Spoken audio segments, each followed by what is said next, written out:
What if I told you a secret hidden on a 300-year-old map could completely change history? If you're enjoying this so far, smash that like button. Picture yourself standing inside a quiet royal archive in London or Washington, D.C. You pull out a massive ancient map printed back in 1747. The paper is yellowing and the ink is fading, but the bold words are still clear, intentional, and official. This is a map of West Africa, drawn by the royal mapmaker for King George II of England, and right there along the water, the exact stretch of coastline where experts say millions of African men, women, and children were kidnapped, put in chains, and forced onto slave ships heading to the Americas. Right there on that coast, this British mapmaker wrote two words that will stop you in your tracks. Kingdom of Judah. Not wider, not weeder, and not Guinea. He wrote Judah. Yes, Judah, as in the ancient Hebrew tribe. Judah, as in one of the 12 tribes of Israel, written directly on a map of West Africa in 1747, by a man working for the King of England. Now, before you scroll away, stick around for just 60 more seconds. I know what you are thinking. You probably assume this is just a spelling mistake or translation error.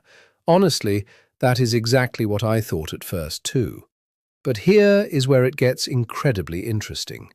This mapmaker, Emanuel Bowen, did not make spelling mistakes. His maps were used to run an empire. They were trusted by wealthy merchants, navy admirals, and powerful politicians. His maps had to be perfectly accurate, because if they were wrong, ships would sink and fortunes would be lost. So the question is not whether he made a mistake. The real question is, what did Emanuel Bowen know back in 1747 that we have somehow forgotten today?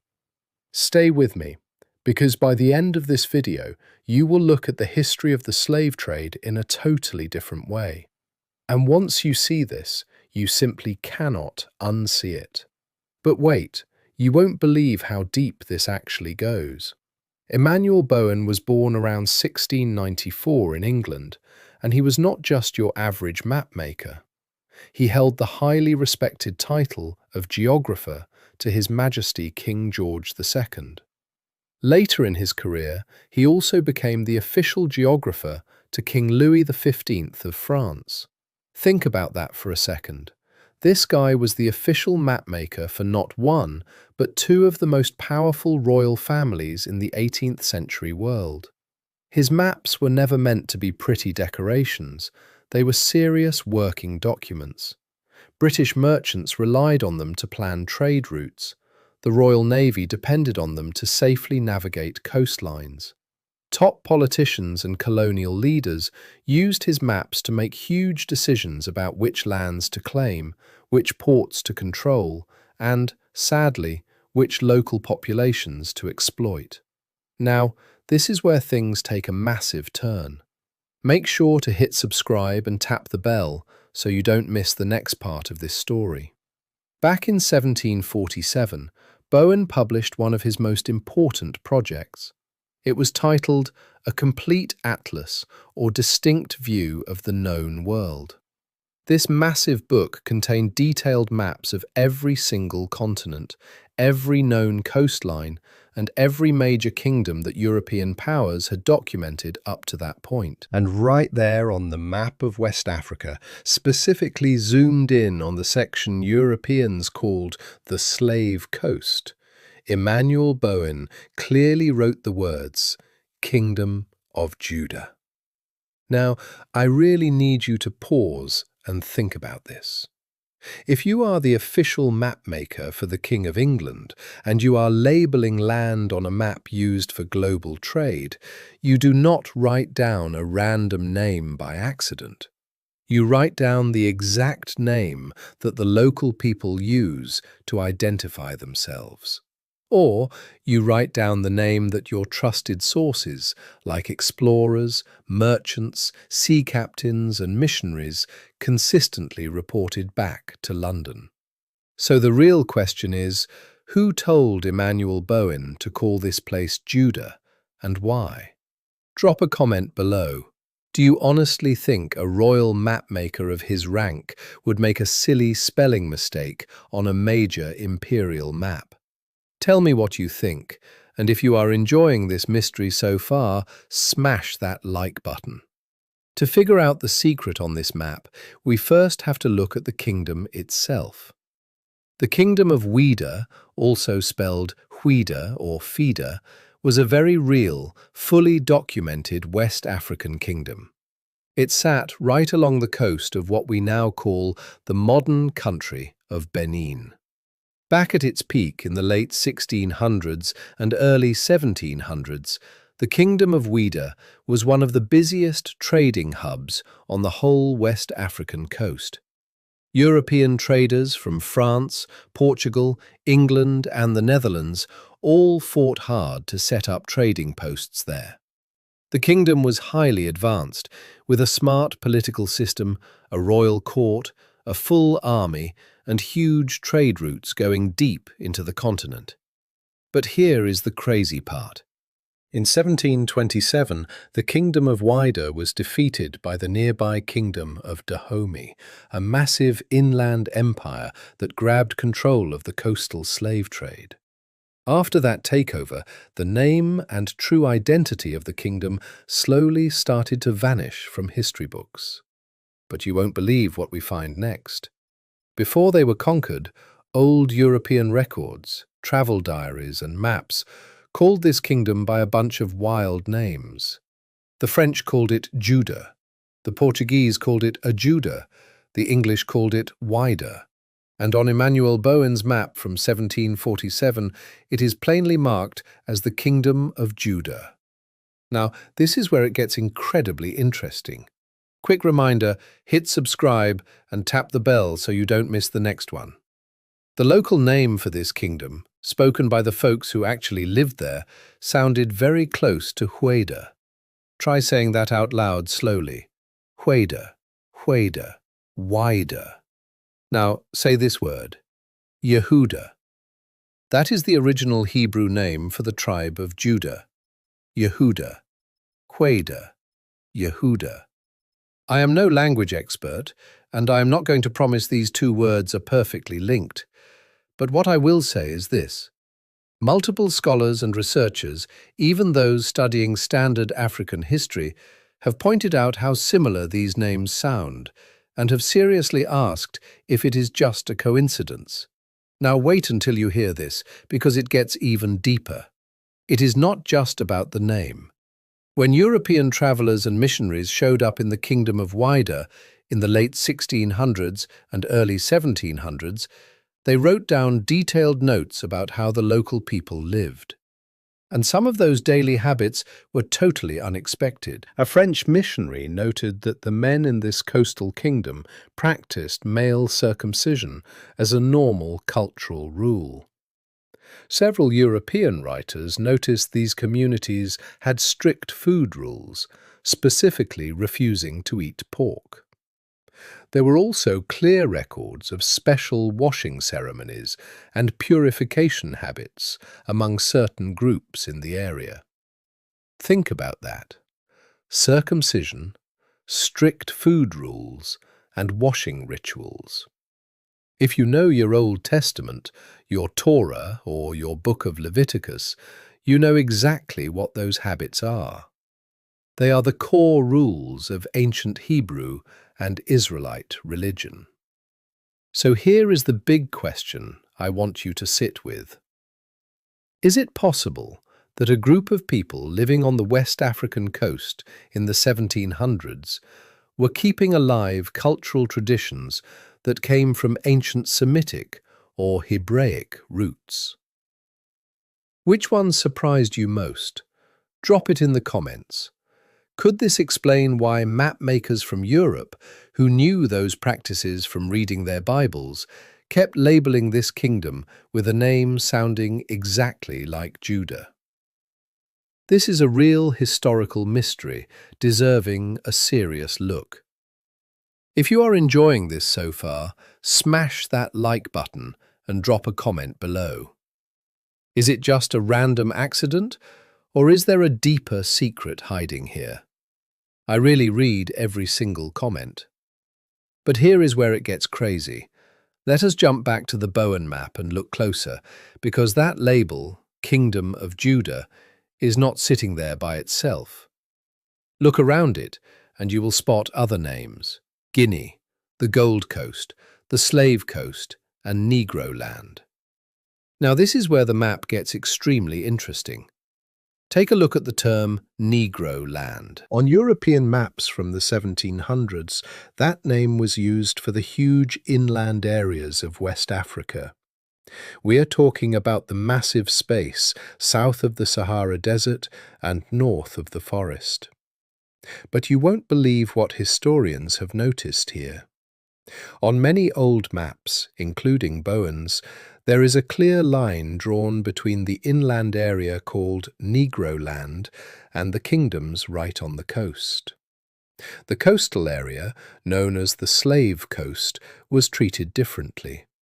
It had named kingdoms. It had real political states with distinct identities. And out of all those coastal kingdoms shown on Bowen's map, places like Essini, Ardra, Benin and Calabar, there is only one getting a name with an obvious Bible connection: the Kingdom of Judah. It does not say Kingdom of the Weda people. It does not say Kingdom of Weda. It says Judah. By the way, hit subscribe and tap the bell so you do not miss the next part of this mystery. Now you have to ask yourself a big question. Why would a highly trained royal mapmaker pick that exact spelling when he had other ways to sound it out? The Portuguese explorers called the place Ajuda. He could have used a word like that. The local people living there called it something closer to Weda. He could have used their word. But instead, Bowen, an educated man working for the British Crown, decided to write down Judah. That is the exact same spelling found in old European Bibles when talking about the ancient tribe of Judah. That specific choice, made by a careful professional, is a huge detail that historians need to be asking more questions about. But wait until you hear this next part. Let us check out some of the actual historical reports sent back to Europe from this area during that same time. In the early 1700s, a French ship captain named Jean Barbeau sailed the West African coast. He wrote down detailed notes about everything he saw.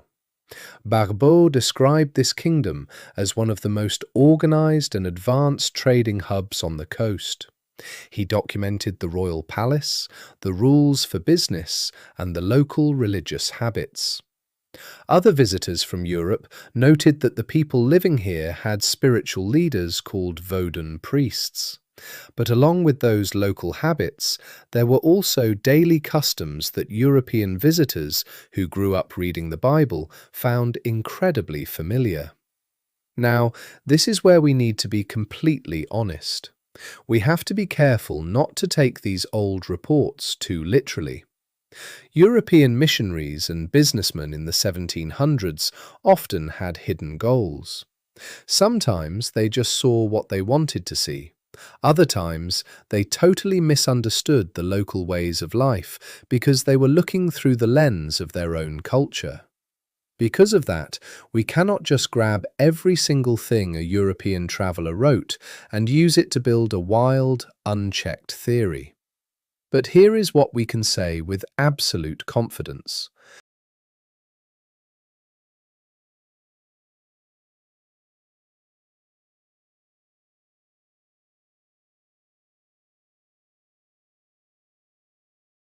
Many different European writers from France, England and Portugal over several decades all used the exact same name, Judah, to describe this specific kingdom.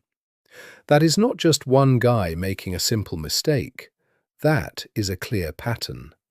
And patterns in old historical documents deserve serious attention.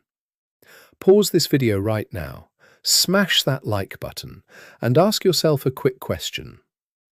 When was the last time your history class taught you anything about the Kingdom of Ouida? And why do you think they skipped it? Here is where the story takes a turn that is hard to explain away. If you look at old maps of West Africa from the 1600s and early 1700s, made by multiple European countries, you will see the name Judah popping up over and over for this coastal kingdom. French maps, Portuguese sailing charts, and British maps like Bowen's all use some version of that exact name. But here is the crazy part. As you move into the late 1700s, and especially the 1800s, something very strange changes. The name just starts to vanish. By the mid-1800s, most new maps and colonial papers just call this place Ouida. That spelling sounds a lot like the local pronunciation, but it completely strips away the biblical connection to the name Judah. The kingdom itself had already been taken over by Dahomey back in 1727, so its political power was gone. But the name on the maps took a lot longer to fade. Hey, real quick, if you are enjoying this deep dive, make sure to hit subscribe and tap the bell so you do not miss the next one. Now, let's look at the history surrounding that name change. The 19th century was the era of what historians call scientific racism. This was a dark push to use fake science to excuse treating people badly and taking their lands. It was a time when powerful thinkers started claiming that African people had no real history, no great civilizations, and no deep cultures of their own. These terrible arguments were used to excuse the ongoing abuse of African people. Now, this is where it gets really interesting. Think about what it would mean for those racist arguments if everyone knew the truth. What if people knew that those being enslaved and shipped across the ocean actually had ancient Semitic traditions? What if the public knew these people had a kingdom literally labelled Judah on royal maps for over a century? What if they knew these people had daily customs that closely matched the old laws in Leviticus and Deuteronomy? If that true story became the main belief, the whole excuse for the slave trade and colonialism would have fallen apart. You simply cannot claim a group has no history, religion, or civilization while admitting European mapmakers called their kingdom Judah well into the 18th century. I am not telling you what to conclude here, but I am telling you that the timeline is weird. The way the name Judah appeared on Western maps and then vanished lines up very uncomfortably with the exact time people needed African history erased. That timing is worth discussing and digging into. Drop a comment below. Do you think this map name change was just a simple language accident, or does the timing tell a darker story? Let me know what you think. Now, let me be very clear about something important. This is not a settled question in mainstream history. Most experts on West African history and the slave trade will tell you something straightforward. The name Ouida and variations like Judah and Ajudah are just different ways Europeans spelt the local Hueda people's name. That is the standard academic view, and it makes a lot of sense. Languages get written down differently by different speakers. A French trader and an English sailor, hearing the same African word, will spell it differently. So, Judah might just be how French and Portuguese traders heard Hueda. That is the standard explanation. If you are enjoying this so far, smash that like button, hit subscribe, and tap the bell so you don't miss the next part. But here is the crazy part that the standard explanation totally ignores. Even if the matching sounds between Hueda and Yehuda are just a coincidence, the actual cultural habits are still sitting right there in the historical records.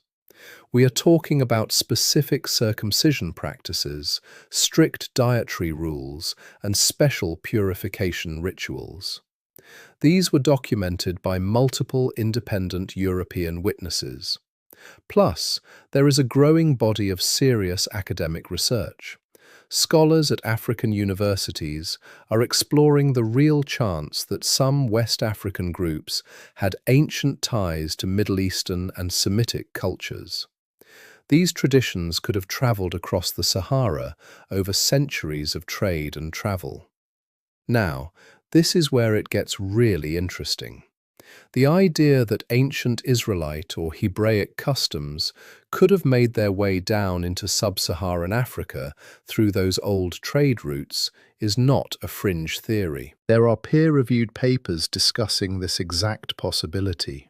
Look at the Beta Israel community in Ethiopia. This ancient Jewish group proves without a doubt that Israelite culture absolutely reached deep into Africa a long time ago. So, asking if similar routes stretch to West Africa is a totally fair question. It just hasn't gotten the mainstream attention it deserves, and that silence is a mystery itself. Which part of this surprised you the most? Drop it in the comments. Do you think mainstream history has done a good job of looking into the true cultural roots of enslaved African people? Let me know your honest answer. You won't believe what happens next, because the erasure goes incredibly deep. The transatlantic slave trade didn't just take people from their lands.